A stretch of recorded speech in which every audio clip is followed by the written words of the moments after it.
जय बद्री केदारनाथ दोस्तों, बहुत बहुत स्वागत है आप लोगों का मेरे एक और वीडियो में। तो दोस्तों, आज हो चुकी है 22 जुलाई और 21 जुलाई तक के मेरे म्यूचुअल फंड पोर्टफोलियो अपडेट हो चुके हैं। तो तीनों ही पोर्टफोलियो, दो म्यूचुअल फंड के और एक शेयर्स का और ईटीएफ का, वो मैं आपको दिखाऊंगा वीडियो में आगे। चलिए सबसे पहले शुरू करते हैं निफ्टी 50 से। तो निफ्टी 50 आज लगभग फ्लैटिश सा है, लेकिन फ़िलहाल जो है थोड़ी सी गिरावट आ गई है। लगभग 2:30 बजे का समय है। नेगेटिव 0.09% की नेगेटिव रिस्पॉन्स दिखा रहा है इस वक्त निफ्टी 50। तो मिड कैप 50 जो है उसमें नेगेटिव 0.67% की गिरावट है। मिड कैप 100 में 0.55% की गिरावट है। मिड कैप 150 में 0.46% की गिरावट है। तो सेफली कहा जा सकता है कि आधे परसेंट से ऊपर की गिरावट जो है मिड कैप में है। और स्मॉल कैप में 0.38%, स्मॉल कैप 100 की मैं बात कर रहा हूँ। स्मॉल कैप 50 जो है 0.52% और स्मॉल कैप 250 जो है 0.35%। तो लगभग 0.3 to 0.4% की गिरावट जो है स्मॉल कैप में भी है। तो कल के जो थोड़ा बहुत गेन मिला था वो आज वाइप आउट होता हुआ नज़र आ रहा है। ऐसा फ़िलहाल देखने में लग रहा है इंडिसेस को देख के। आइए एक बार नज़र मार लेते हैं F I I D I के बाय सेल के डेटा पे। वो भी बहुत इंपॉर्टेंट होता है। और आप देख सकते हैं कि कल 21 जुलाई को लगभग 1681 करोड़ की सेलिंग करी है कैश में हमारे एफ आई आई ने। इसके अगेंस्ट 3500 करोड़ की जो है बाइंग करी है हमारे डी आई आई ने। तो लगातार सेलिंग जारी है एफआईआई की। बीच में थोड़ा सा उन्होंने बाइंग कर ली थी, लेकिन दोबारा से वो सेलिंग मोड पे उतर आए हैं। तो एफआईआई का तो साफ समझ में आ रहा है कि जब तक यूएस और इंडिया की ट्रेड डील नहीं हो जाती, they are not going to buy anything. तो वो सेलर ही बने रहेंगे। अब ये सारी उम्मीदें ट्रेड डील के ऊपर ही डिपेंड कर रही है दोस्तों, क्योंकि एफआईआई की वापसी तभी होगी जब ट्रेड डील की पिक्चर क्लियर हो जाएगी। अब उसमें नफ़ा आए नुकसान आए वो अलग चीज़ है, लेकिन जब तक क्लैरिटी नहीं होगी एफआईआई इंडियन मार्केट में पैसा नहीं डालेंगे।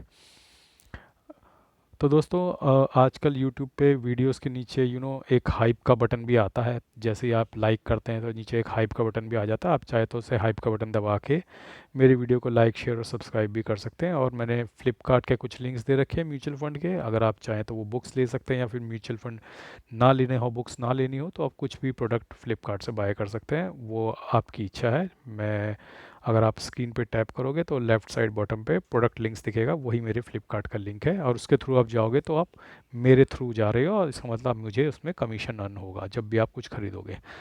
आइए सर, ये बात करते हैं अपने शेयर्स और ईटीएफ के पोर्टफोलियो की। तो जैसा कि आप देख सकते हैं कि फार्मा बीज में आज मुझे लगभग 46 रुपये का नोशनल लॉस हुआ है। अच्छी खासी गिरावट आज देखने को मिली है फार्मा बीज में। कंजम्पशन बीज में लगभग 21 रुपये का नोशनल गेन है। डिवॉप बीज ईटीएफ में 17 रुपये का नोशनल लॉस है। एफएमसीजी ईटीएफ में 21 रुपये का नोशनल लॉस। डाबर में 5 रुपये का। शरिया बीज में 6 रुपये का। एल 30 आई ईटीएफ में 18 रुपये का। टाटा मोटर्स में 1000 रुपये का। तगड़ी गिरावट है 2% की लगभग आज टाटा मोटर्स में। टॉप 10 एड ईटीएफ में 20 रुपये की। H D F C growth 19 रुपये। जीनस पावर 30 रुपये।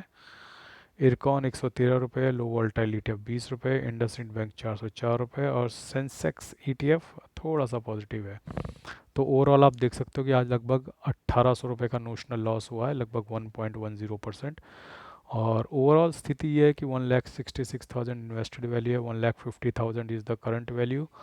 और आप देख सकते हैं दोस्तों कि फार्मा बीज में मुनाफा घट के अब सिर्फ 1.5% का बचा है। कंजम्पशन बीज में लगभग 0.25% का है। डिवॉप बीज ईटीएफ लगभग 1% डाउन है। एफएमसीजी ईटीएफ लगभग 1% मुनाफे में चल रहा है। डाबर जो है 6% डाउन है। शरिया बीज 1.5% डाउन चल रहा है। एल 30 आई ईटीएफ 1.25% डाउन है। टाटा मोटर्स में 8% का नुकसान है। टॉप 10 एड ईटीएफ में आधे परसेंट का नुकसान है। H D F C growth ETF में 1.5% का मुनाफा चल रहा है। जीनस पावर में 20% का नुकसान है। इरकॉन में 22% का नुकसान है। लो वोल्टाइल ईटीएफ में 1.5% का मुनाफा चल रहा है। इंडसइंड बैंक में 22% का नुकसान है। और Sensex no profit no loss, almost वहाँ पे ये स्थिति चल रही है। तो चलिए चलते हैं अब अपने इंड मनी ऐप के म्यूचुअल फंड पोर्टफोलियो पे। तो कल मुझे इंड मनी ऐप के म्यूचुअल फंड पोर्टफोलियो में लगभग 2442 रुपये का नोशनल गेन हुआ है। और इन्वेस्टेड वैल्यू इज़ 5,08,000, 5,51,000 पोर्टफोलियो की करंट वैल्यू है। 42,970 रुपये का नोशनल गेन हो रहा है। लगभग 8.5% का मुनाफा है पोर्टफोलियो में। और ये 8.5% मैंने आधे साल में कमाया है। जनवरी से मैंने शुरू किया है लगभग। तो पर 84,000 की एस आई पी है। 55,000 की एस आई पी पूरी हो चुकी है। पराग पारिक फ्लेक्सी कैप में कल लगभग 700 रुपये का गेन हुआ है। 6% के मुनाफे में आ गया है।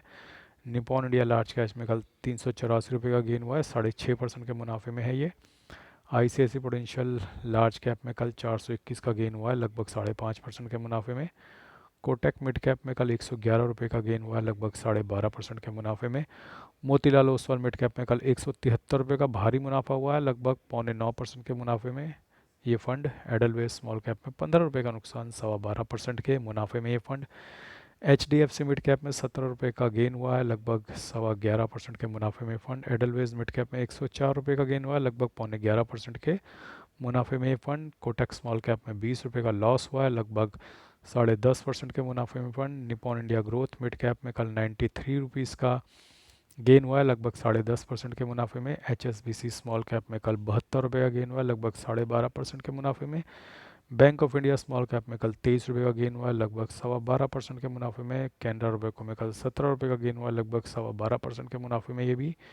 इन्वेस्को इंडिया मिड कैप माई लीडर 101 रुपये का गेन हुआ है लगभग 15.5% के मुनाफे में। Invesco India large and mid 124 रुपये का गेन हुआ है लगभग 13.5% के मुनाफे में। निपॉन इंडिया स्मॉल कैप 33 रुपये का गेन हुआ है लगभग 10.5% के मुनाफे में फंड।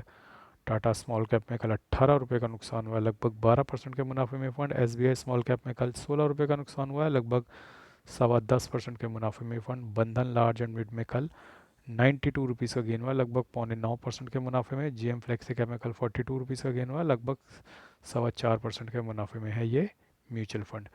तो आइए एक बार आपको दिखा देता हूँ आज कौन कौन सी मेरी SIP कटी हैं। जैसा कि मैंने वादा किया था मैं हमेशा आपको दिखाऊंगा। तो Nippon India large cap, ICICI large cap, Canara Robeco small cap, Bandhan large and mid, Edelweiss small cap. तो ये 4-5 मेरी SIP आज कटी हैं। आइए चलते हैं अब अपने अंतिम पड़ाव पे मेरे ग्रो ऐप के म्यूचुअल फंड पोर्टफोलियो पे। तो कल इस पोर्टफोलियो में मुझे लगभग 11,725 रुपये का नोशनल गेन हुआ है। लगभग 70,000 का मुनाफा चल रहा है पोर्टफोलियो में। 27,47,000 इन्वेस्टेड वैल्यू है और 28,17,000 करंट वैल्यू है।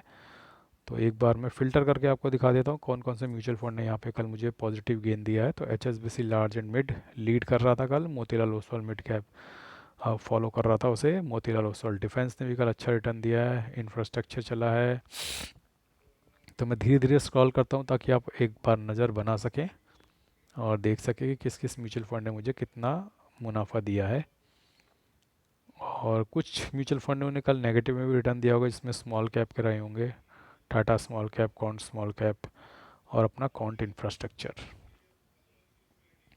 तो दोस्तों ये तो थी स्थिति मेरे पोर्टफोलियो की ओवरऑल। फ़िलहाल आप देख सकते हैं कि निफ्टी में थोड़ा दबाव उत्पन्न हो गया है। निफ्टी 50 में 25,070 पे इस वक्त निफ्टी आ गया है। सेंसेक्स थोड़ा सा मुनाफे में है 17 पॉइंट के, और बैंक निफ्टी भी 157 पॉइंट के नुकसान में है।